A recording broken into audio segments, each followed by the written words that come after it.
Moi, c'est Lison. Je suis sur un gros coup. J'attends depuis très longtemps. Très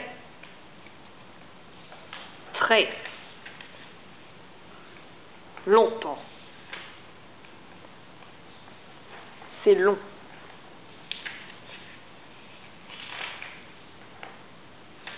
Et là, vous vous dites pourquoi les pancartes? Parce que, haha, gnark, gnark, gnark. En fait, j'en ai tellement ma claque d'attendre que je lance suspense. La grève de la parole.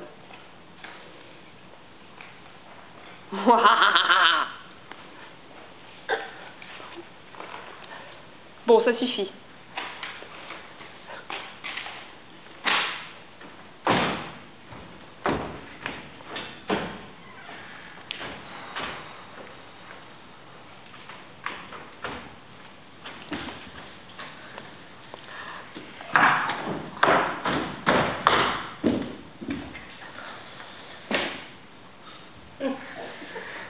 Tiens. Salut, Lison. En fait, je suis en retard. Je cherchais la lentille. Elle a roulé. Hein? Et depuis quand tu portes des lentilles, toi? Bah, des lentilles de couleur.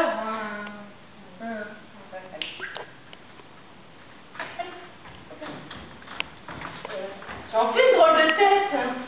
Tu m'as l'air chagrinée. Quitte-moi donc cette nuit de vieux gendarme, s'il te plaît. Non, je suis pas le bel âge de tes sourcils.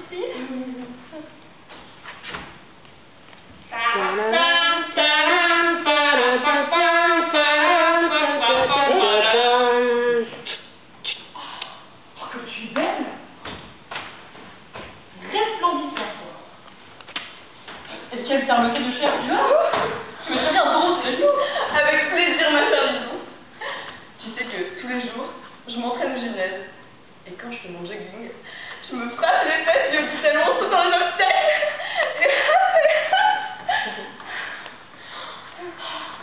Et moi, j'ai donc peur. Oh là, vous autres. Arrêtez de me palper comme une belle femme sacrifiée. Bon, trêve de plaisanterie. Qui nous a convoqués à cette assemblée des femmes? Qui nous a convoqués à cette assemblée des femmes? C'est moi, j'y présente. Bienvenue. Qu'est-ce qui se passe? Mais oui, quelle est cette affaire si importante? Très bien, je vais tout vous dire. Mais avant, j'ai une question. Une toute petite question. Toutes les questions que tu voudras. Eh bien, remettez-vous, les pères de vos marmots, vos bons hommes mobilisés à Pétaouchnok pour la guerre. Je sais bien, moi, que vous avez tout un mari qui a quitté la maison. 5 mois que le mien est parti à Strasse pour un stratège de retraite. Quant au mien, il revient parfois du front, mais c'est un oiseau de passage. Il reprend son vol et son attirail et puis... Il est galant. On n'en voit plus la queue d'un seul.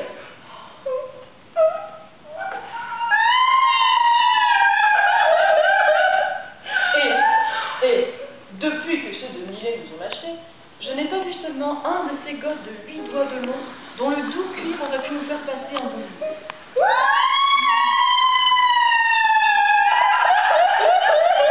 C'est inadmissible, inacceptable, mesdames. Nous devons mettre fin à cette guerre. Si je trouvais un moyen, vous m'aideriez? Oh oui! Je mettrais cette robe au gaz pour en voir l'argent la première. Moi, c'est tout en haut telle gueule que je compris. Si de là où je pouvais enfin ouvrir la tête.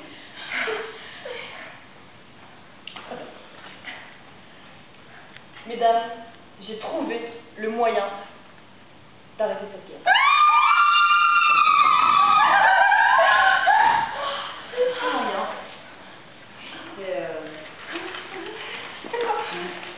C'est de relancer.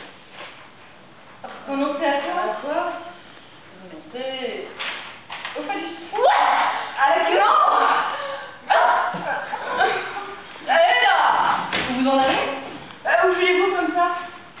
Ma parole, les voilà tous sales. Et j'en vois qui ont la larme à l'œil. Vous parlez d'un courage. Ah, le faites-vous, oui ou non? Mais disons que la gare est de son train. S'il te plaît, trouve autre chose. Mais pas ça. Fais-moi marcher sur des braises ardentes. Mais renoncer à la Dieu. Ça, jamais. Connais-tu quelque chose de meilleur que la pluie dans le monde? Ah, mais c'est qu'il ne pense qu'à se faire mettre un cierge dans ta bernière. Bah oui! Je comprends pourquoi nous sommes les grands sujets de tragédie grecque. Mais c'est qu'ils ne sont que cœur et cul, ces dames. Oh, ce nom est mortel. Amour est toujours, le bateau est son âme. Mais toi, moi, l'enclin, ma chère amie de la commune, je t'en prie, marche avec nous. À nous deux, nous pourrons encore tout sauver. Reconnais-le, ma Lisonde. Pour une femme, dormir toute seule, dans un ridicule, un minable petit clan, à se mettre sous la dent. Il y a de quoi en faire une maladie, non? Non.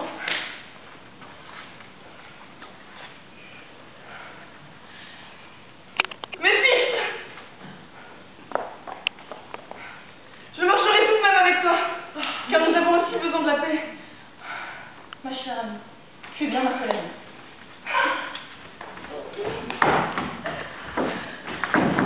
Bon, et si nous nous abstenions, est-ce que la guerre cessera? Bien sûr. Parler de déesse, imagine un peu.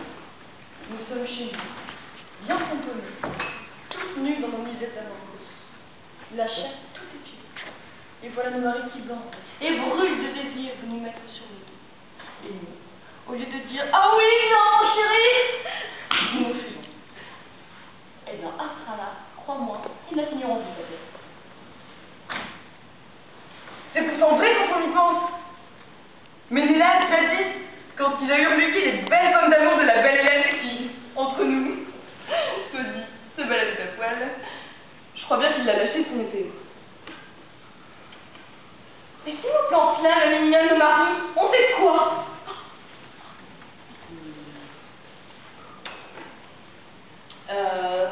Bah quoi, comme disait le sage Sérécrate, nous écorcherons, lâchez l'écorché, du doigt et de la main. Tu vois ce que je veux dire? Et si nous harponnent pour nous mener de force à la chambre?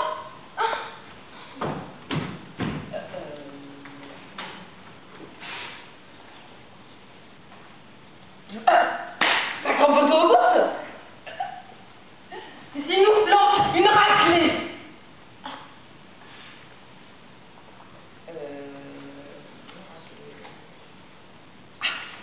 Eh ben, tu te prêteras, mais le plus mal possible, et des mauvaises grâces. Bah, tout le monde sait que l'homme n'a pas de plaisir si la femme n'est pas consentante. Et puis, les précis, vous leur rendrez l'existence infernale. Il y a pas moi. Pour qu'un homme prenne son pied, il faut que la femme mette du sien, non? C'est bien connu. Bon.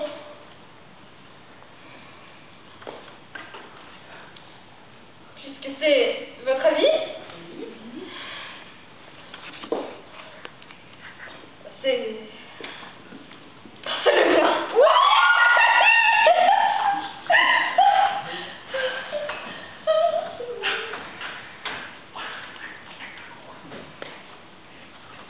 Mais lisons. Pardon. Oui.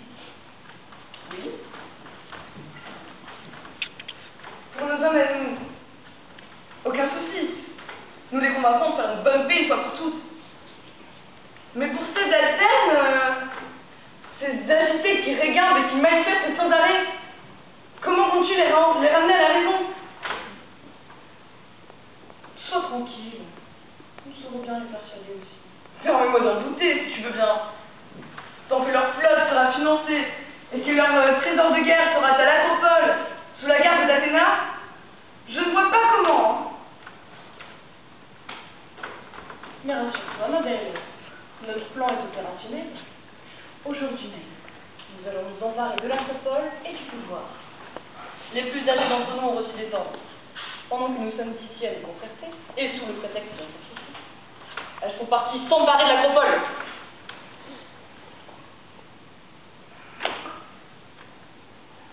Nous voilà encore à trouver de belles paroles. L'ambition, ma chérie. Le moment est venu. Pourquoi ne pas nous lier d'un serment, que notre engagement soit inviolable? Bon, c'est entendu. Wouh! Quelle force avec nous!